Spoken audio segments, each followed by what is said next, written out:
জীবনটা না সিনেমা নয়। জীবনটা যদি সিনেমা হতো তাহলে এগুলো পসিবল হতো, কিন্তু জীবনটা তো বাস্তব। সিনেমায় যা যা হয় সেই সবকটা জিনিস বাস্তবে পসিবল হয় না। কে বলেছে রে হয়ে ওঠে না? তুই কিসে কম রে? তোকে পাওয়ার জন্য না অনেক ছেলেরা ওয়েট করে আছে। কিন্তু আমি তো অন্য কারোর কাছে যাওয়ার জন্য তৈরি হইনি। আমি তো ডে ওয়ান থেকে একজনকেই চেয়ে এসেছি, ভালোবেসে এসেছি, আজও ভালোবাসি। আমার এত লড়াই, এত কিছু সবটাই তো যশের জন্য, শুধুমাত্র যশেরই জন্য।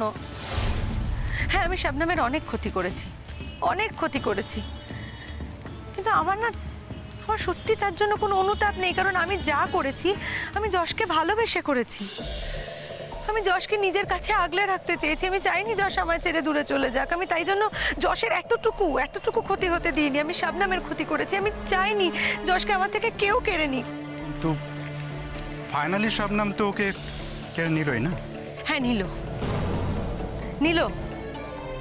কিন্তু যশ একদিন আমার কাছে ফিরে আসবে। যশকে আমার কাছে ফিরে আসতেই হবে। দেখে নিস তোরা, মিলিয়ে নিস।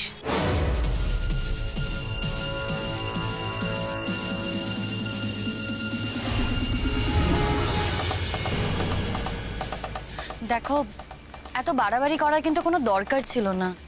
বাড়াবাড়ি কি আছে? স্যার ম্যাডামকে ইনভাইট করব না? আর আমাদের কলেজের বন্ধু বান্ধবদেরকে ইনভাইট করব না? এরাই তো ছিল এতদিন আমাদের পাশে, আমাদের সঙ্গে ছিল।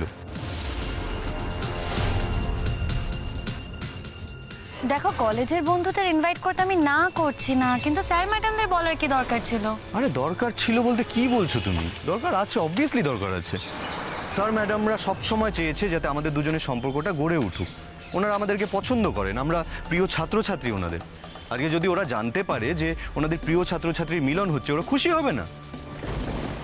হ্যাঁ রে রোহিণী, যশ শবনম হসপিটালে আসছে যে, আজ তো ওদের বউ হাতে দিন না। আজ হসপিটালে কি করতে আসছে ওরা? বুঝতে পারছি, কিন্তু আমার না খুব লজ্জা করছে। লজ্জাবতী লতা একেবারে। আমি এই পানিশমেন্টটা কিন্তু মেনে নেব না। কিসের পানিশমেন্ট? এই প্রত্যেকদিন রাতে একা থাকতে হবে, এই জিনিসটা আমি মেনে নিতে পারলাম না। আমি কি বিয়ে করে বউ এনেছি এই জন্য যে প্রত্যেকদিন রাতে আমাদের দুজনকে আলাদা ঘুমোতে হবে? দেখো, আমি তো তোমাকে বলেছি এই ব্যাপারে প্লিজ কোনো কথা বলো না। দেখো, যতদিন অবধি রোহিণীদির জিনিসগুলো আছে ততদিন আমি ওই জিনিসপত্রগুলো ফেরত পাঠানোর ব্যবস্থা করছি। হ্যাঁ, এই কথাটাও ঠিক যে মা ওই জিনিসপত্রগুলো রোহিণীকে কিনে দিয়েছিল।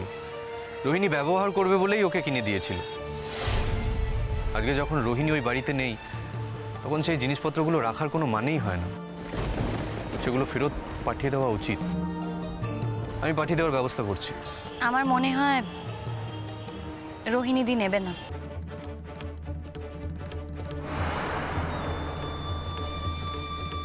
ও না নিলে যদি এই জিনিসগুলো আমাদের দুজনের মাঝে প্রতিবন্ধকতা হয়ে দাঁড়ায়, তাহলে এই জিনিসগুলো সেল আউট করে দিতে হবে। তোমার মা মেনে নেবে না। দেখো, মার ব্যবস্থাতেও তো আমি রাজি নই। যে কোনো এক পক্ষকে তো মেনে নিতে হবে। তাছাড়া আরও একটা প্ল্যান আছে। প্ল্যান? কিসের প্ল্যান? দেখো, এখন কোনো প্ল্যান করো না। আমরা দুজনেই পিএ গ্রুপে অ্যাপ্লাই করেছি, যে কোনো দিন ওরা ইন্টারভিউর জন্য কল করবে। তাই এখন কলকাতার বাইরে কিন্তু যাওয়া সম্ভব নয়। আরে বাবা, বিয়ে করেছি, উই গট ম্যারিড শবনম। হানিমুনের একটা প্ল্যান করব না? দেখো, সেসব হবে, আগে চাকরিটা পাই, তারপর না হয় আমরা। বেশ, ইন্টারভিউটা আগে হয়ে যাক, কিন্তু অ্যাটলিস্ট অ্যারেঞ্জমেন্টগুলো তো করে রাখতে হবে। সেটা ওই দেখো, রোহিণীদি ওখানে দাঁড়িয়ে। হ্যাঁ, তো থাক দাঁড়িয়ে, কি হয়েছে, দাঁড়িয়ে আছে তো। আচ্ছা শোনো, আমাদেরকে সোজা আগে প্রিন্সিপালের অফিসে যেতে হবে। হ্যাঁ, রোহিণীদিকে অ্যাভয়েড করবে বলে আগে প্রিন্সিপালের অফিসে যাবে? অ্যাভয়েড করার কি আছে এখানে? এখানে তো অ্যাভয়েড করার কিছু নেই। যার সাথে আর কোনো যোগাযোগ নেই তাকে অ্যাভয়েড করলাম কি করলাম না তাতে কি এসে যায়? দেখো, আমি চেয়েছিলাম রোহিণীদির সাথে অন্তত তোমার একটা বন্ধুত্বপূর্ণ সম্পর্ক থাকুক। না মানে দেখো, অনেক সম্পর্কই হয়তো ওয়ার্ক করে না, কিন্তু বন্ধুত্ব তো থাকতেই পারে। আর রোহিণীদি তো তোমার আগে বন্ধু ছিল। ছিল। রোহিণীর মানসিকতা বাকি সবার মতো নয়। ও কোনো মতেই এটা অ্যাকসেপ্ট করবে না, ও মানবে না এটা। আমার সাথে ও বন্ধুত্ব রাখবে না, আমি ওকে চিনি খুব ভালো করে। আর সব থেকে বড় কথা হলো, যে আমার স্ত্রীর ক্ষতি করতে চেয়েছে তার সাথে আমি বন্ধুত্ব রাখতে পারি না। দেখো, যা করেছে তোমাকে ভালোবেসে করেছে, এর মধ্যে প্লিজ আমাকে জড়িও না। চলো।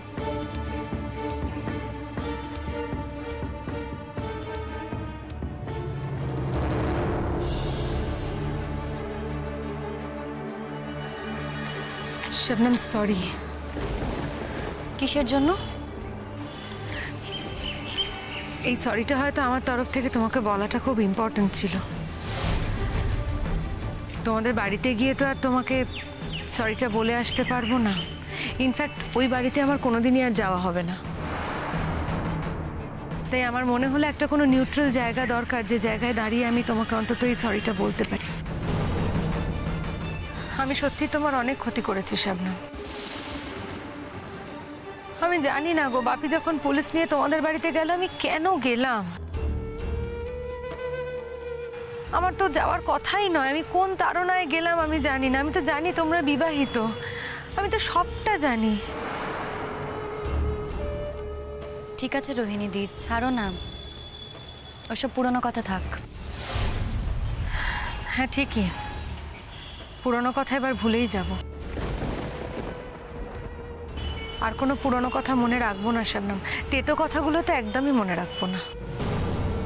আমি অনেক ভেবেছি জানো তো, কাল সারা রাত ধরে অনেক ভেবেছি। ভেবে চিন্তে আমি এই সিদ্ধান্তেই উপনীত হয়েছি যে আমি অন্তত আর নিজেকে ছোট করব না। অনেক হয়েছে, আর নিজেকে আমি ছোট করব না। এতদিন যে আমি নিজেকে ছোট করেছি, সেই কারণটাই যখন আমার জীবন থেকে সরে গেছে, আর নিজেকে ছোট করে কি হবে? এই কথাটুকুই বলার ছিল তোমাদের দুজনকে। ভালো থেকো তোমরা।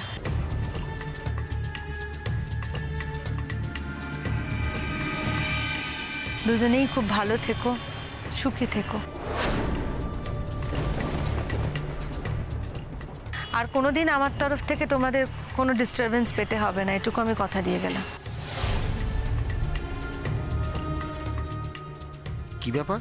যশ, শবনম, রোহিণী একসঙ্গে কথা বলছে। যশ আর শবনম তো আজ হসপিটালে আসবে, আমাকে তো বলেনি। আবার রোহিণী বা কি করতে এসছে? আমাদের তো সবার হাউস স্টাফ শিফট শেষ হয়ে গেছে। আমি আসি আড্ডা মারতে, রোহিণী কি আড্ডা মারতে এসছে? তাহলে যশ আর শবনম, ওরা তিনজন একসঙ্গে কথাই বা বলছে কেন? সরি রে যশ, তোকেও আমি সরি বলে গেলাম। দেখ, তুই ওকে সরি বলছিস বা আমাকে সরি বলছিস, সেটা কিন্তু বড় কথা নয়। It doesn't matter anymore. সব থেকে বড় কথা হলো যে তুই তোর ভুলটা বুঝতে পেরেছিস। সেই ভুলটা আর ভবিষ্যতে কোনোদিনও রিপিট করিস না, বাস তাহলেই হলো। That's it. আর একটা কথা হলো, শবনম এখন আমার বউ, আমার স্ত্রী। She is my wife now and my responsibility to. তাই শবনমের ক্ষতি করার চেষ্টা করলে আমি কিন্তু হাত পা গুটিয়ে বসে থাকবো না। আগেও কোনোদিনও বসে থাকতাম না। হ্যাঁ, কিছু কিছু ক্ষেত্রে আমার কিছু করার ছিল না, উপায় ছিল না তখন আমার কাছে, এটাই। এখন কিন্তু আমি আর শবনম একসঙ্গে থাকবো। তাই ওর যদি কেউ ক্ষতি করার চেষ্টা করে, সে কিন্তু পার্সোনালি আমাকেও হার্ম করবে, আর এটা আমি কোনো মতেই অ্যালাউ করব না। আমি শবনমকে আজ অব্দি চোখে চোখে রেখেছি, এখনো রাখছি, আর ভবিষ্যতে ওকে চোখে চোখে রাখবো। তুই যে ভুলগুলো এতদিন করেছিস, সেগুলো থেকে যদি নিজেকে বিরত রাখতে পারিস, তাহলে সেটা তোর জন্যই ভালো হবে। আর তাছাড়া শুধু শুধু কেন বিপদ ডেকে আনবি বলতো নিজের জন্য? Don't do it please.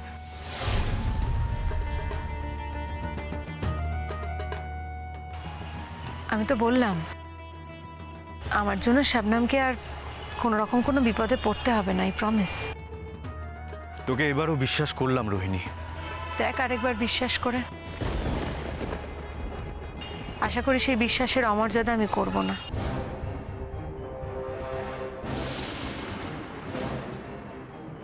রোহিণীদি, আসি, প্রিন্সিপাল স্যারের ঘরে যেতে হবে। ভালো থেকো, চলো। ভালো থাকার চেষ্টা করছি শাবনাম।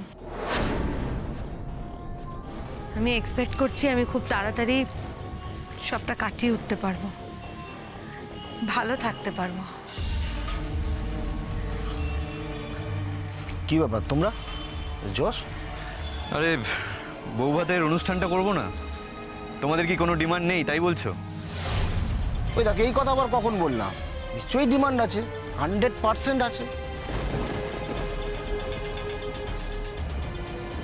তবে তো সেটা তো আজকে হওয়ার কথা ছিল যশ।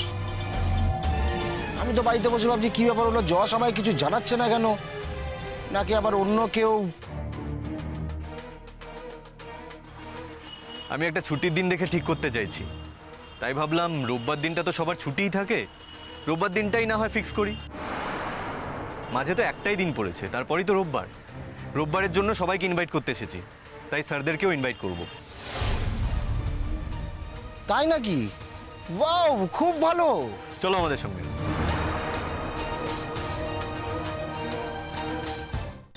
আমি আসি তাহলে। হ্যাঁ, তুমি এসো। শাবনাম, তোমাদের বিয়েতে আমি নিমন্ত্রিত ছিলাম, কিন্তু তোমাকে আমার কোনো উপহার দেওয়া হয়নি। হয়তো বৌভাতেও তোমরা আমাকে ইনভাইট করবে, ইনভাইট করলেও হয়তো আমি যাব না। তবু তোমাকে তো একটা উপহার দিতে হয়, আমার তরফ থেকে একটা উপহার তোমার প্রাপ্য। আমার মতো মানুষ তোমাকে কি বা আর উপহার দিতে পারি? তোমার হাতে যেটা মানাবে, তোমার জন্য যেটা সেরা উপহার হবে, সেটা আমার কাছে রয়েছে শাবনাম।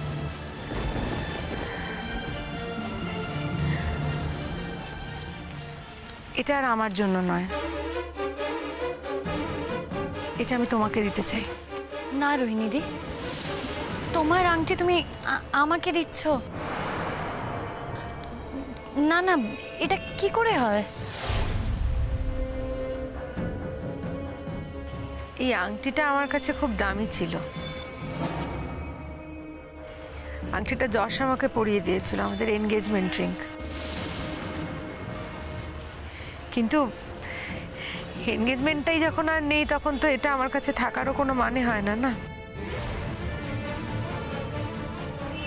তাই আমি ভেবেছিলাম এটা তোমাকে দিয়ে দেবো। তোমার সাথে যদি আজকে দেখা নাও হতো, তাহলে হয়তো কাউকে দিয়ে পাঠিয়ে দিতাম। সরি রোহিণীদি, তোমার দেওয়া এই আংটিটা আমি আমার আঙুলে পরে ঘুরতে পারবো না। আমি তো ভেবেছিলাম শাবনাম, এটাই তোমার জন্য যোগ্যতম উপহার হবে। না রোহিণীদি, তুমি দিলেই যে আমাকে অ্যাকসেপ্ট করতে হবে তার তো সত্যি কোনো মানে নেই। আর সত্যি যদি আমার এরকম কিছু প্রয়োজন হয়, তাহলে আমাকে আমার হাজবেন্ড কিনে দেবে। তোমার দেওয়া আংটি তুমি আমার আঙুলে পরিয়ে দেবে, সেটা আমি সত্যি অ্যাকসেপ্ট করতে পারবো না। সরি শাবনাম, তাহলে তোমার উপহারটা না হয় ডিউ রইল। রোহিণীদি, আমাদের বিয়ের দিন ও তোমাকে ইনভাইট করেছিল,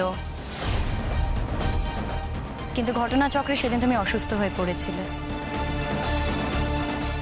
এই রোববার আমাদের আরেকটা অনুষ্ঠান আছে। যদি তোমার কষ্ট না হয়, যদি তোমার শারীরিক কোনো উচাটন না হয়, তাহলে কিন্তু তুমি আসতে পারো। এই ইনভাইটটা আমি তোমাকে করলাম। যদি আসতে ইচ্ছে করে এসো, তোমার আশাটাই আমার কাছে উপহার হবে। নতুন কোনো উপহার আমার লাগবে না। তুমি আমাকে ইনভাইট করলে শাবনাম, এত কিছুর পরে তুমি আমাকে ইনভাইট করলে? রোহিণীদি, আমি কিন্তু তোমাকে কোনোদিনও আমার শত্রু ভাবিনি। আমি তোমাকে আমার কাছের লোকই ভেবেছি। তাই তুমি এলে আমার কোনো অসুবিধা নেই।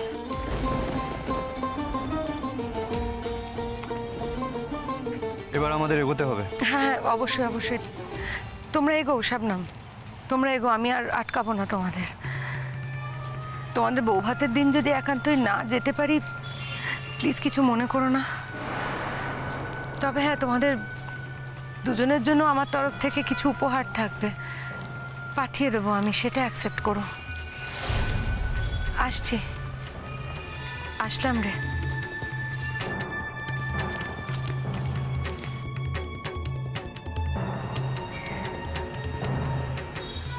বাবা, নাটক তো জমে উঠেছে।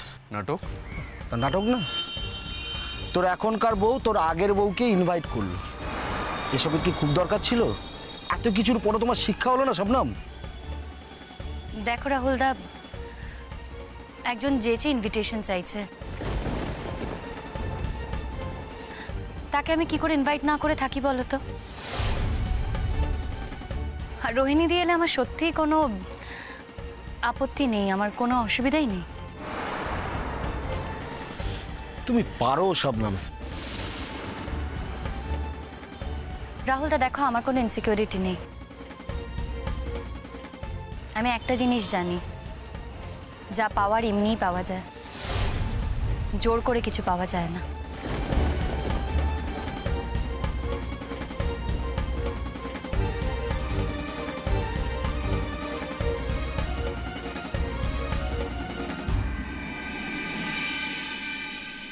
তাহলে তোদের তরফ থেকে 75 হেডস হচ্ছে, তাই তো? আর আমাদের দিক থেকে প্রায় 150, তাহলে মোট হচ্ছে গিয়ে 225, 225। এই আমরা আর কাউকে মিস করছি না তো? দাদা, ওই আমাদের রানাঘাটে কাকিমাকে তো বলা হয়নি। ই বাবা, হ্যাঁ হ্যাঁ, ওনাকে তো ধরাই হয়নি গো। হ্যাঁ, এই তো যশ, তুমি আবার এতক্ষণ কোথায় ছিলে বলো তো? তুমি কাউকে মিস করছো না তো? ওদের তো 6 জন না? আরে না না, আরে বাচ্চাটাকে ধরে 7 জন। ফুলু রিসেন্টলি ছেলে হলো না? আরে একটা বাচ্চাকে কি ধরো বলো তো? ওর জন্য কি আলাদা প্লেট লাগবে নাকি? ও আমি 6 জনই ধরছি, তার মানে আগে ছিল 225 প্লাস 6 মানে হচ্ছে 231, 231 জন। যশ, একবার ভালো করে ভেবে নে, কেউ বাদ পড়লো না তো তোর? আমার যাদেরকে বলার বলা হয়ে গেছে বাবা, আমার আর কাউকে বলার নেই। আর শবনমের দিক থেকে মানে ও যদি গ্রামের আর কাউকে বলতে চায়? আমি জিজ্ঞেস করছি ওকে। শবনম, বাবা জানতে চাইছেন যে তুমি তোমার বন্ধু বান্ধব কাউকে বলবে গ্রাম থেকে? রঞ্জা পিসি তো কয়েকজনকে নিয়ে আসবে, আমার আর আলাদা করে কাউকে বলার নেই। ও, কিন্তু তোমার বাবা মাকেই তো বলা হয়নি।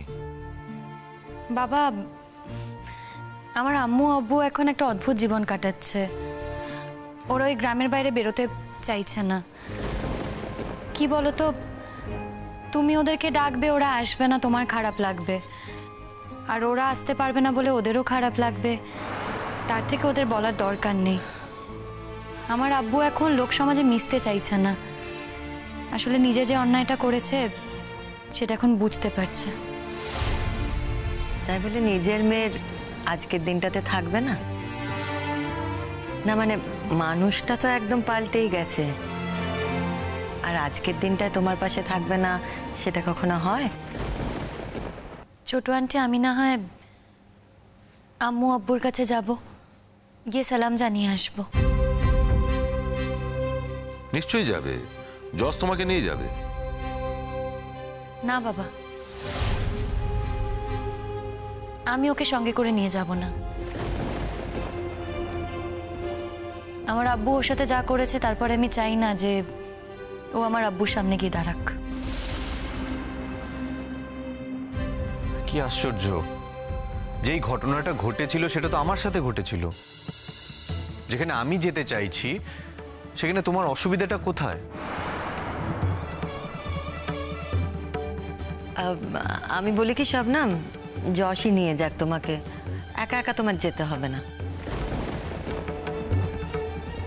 আমি তো একা একা যাতায়াত করতে পারি ছোট আন্টি, এতদিন তো আমি একা একাই যাতায়াত করেছি, আমার কোনো অসুবিধা হবে না। ওকে আর এসবের মধ্যে যেতে হবে না। আচ্ছা, তুমি কি সব ঠিক করে দেবে নাকি? আমি কোথায় যাব আর কোথায় যাব না? দেখো, আমি তো তোমার সব কিছু ঠিক করে দিই না, আম্মু আব্বুর কাছে যাওয়াটা শুধু ঠিক করে দিচ্ছি। আচ্ছা ঠিক আছে, সেটা পরে দেখা যাবে, এক্ষুনি তো আমরা যাচ্ছি না। আমি বলি কি, তোদের তো নানাভাবে এই কদিন ধরে খুব ট্রেস গেল, তোরা না হয় কয়েকদিনের জন্য একটু একটু বেরিয়ে ঠেরিয়ে আয়।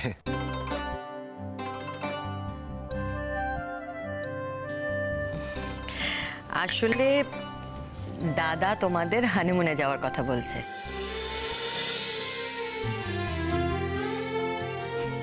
বাবা তো, তাই তোমাদেরকে নিজের মুখে আর সেই কথাটা বলতে পারছে না, তাই বলছে যে তোমরা কোথাও একটু সময় নিয়ে বেরিয়ে এসো। কোথাও যাচ্ছ যশ? হ্যাঁ, কোথায় যাচ্ছ বলো না। শাবনাম, হ্যাঁ বৌদি, আসলে আমরা দুজন একটু বেড়াতে যাব ভেবেছি।